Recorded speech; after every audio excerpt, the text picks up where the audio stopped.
Nagsimula ang isang pagsubok na susubok sa lakas, tapang, at pag-asa ng sangkatauhan. Isang taon na lamang. Isang taon bago dumating ang mga Saiyan, ang mga mandirigmang nilalang na nagdadala ng kamatayan sa bawat yapot nila. At sa loob ng panahong iyon, ang ating mga bayani ay kailangang tumayong matatag. O tuluyang mahulog sa kawalan ng pag-asa. Sa malayong dako ng kabilang buhay. Isang kaluluwa ang patuloy na naglalakbay sa walang katapusang ahas na daanan sa kabilang buhay. Si Son Goku, ang huling pag-asa ng daigdig. Pinalalayag ang kanyang espiritu, sa paghahanap ng mas mataas na kapangyarihan. Habang siya'y nakikipaglaban sa pagod at pagkabagot. Isang bagong bayani ang hinuhubog dito sa mundo ng mga buhay.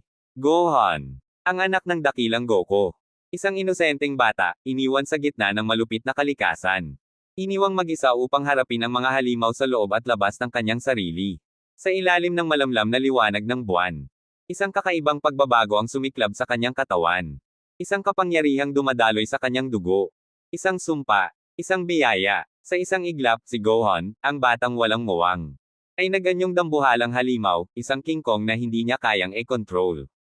Ang lupain ay nangineg. Ang mga bundok ay nabiyak. At ang langit ay sumiklab sa sindek. Si Piccolo, na ngayoy nagsilbing tagapagturo, ay nagmasid mula sa kalayuan. Hindi sa pagkamangha, kundi sa takot sa potensyal ng batang ito. Ito pala ang lihim ng mga Saiyan, bulong niya sa hangin. Kapag may buwan, ang kanilang tunay na anyo ay nagigising. At sa isang desisyon ng kaligtasan, tinarget ni Piccolo ang buwan mismo. Isang pagsabog ng enerhiya, isang flash ng liwanag. At sa isang iglap, ang buwan ay naglaho, dinurog sa alabok ng kalangitan. Bumagsak si Gohan, walang malay.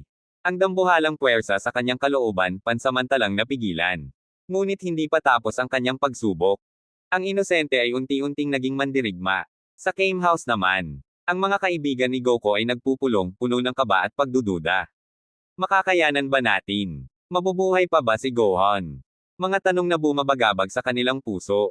Habang ang oras ay unti-unting nauubos. At mula sa ibang panig ng mundo, isang misteryosong mensahe ang dumarating.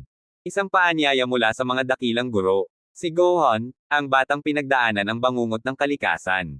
Ang batang iniwan, pinabayaan, ngunit hindi sumuko. Ay unti-unting nagiging isang mandirigma. At si Goku, sa kabilang buhay, ay nagpapatuloy sa kanyang paglalakbay. Handa nang ipagsakripisyo ang lahat upang makabalik sa kanyang mga mahal sa buhay.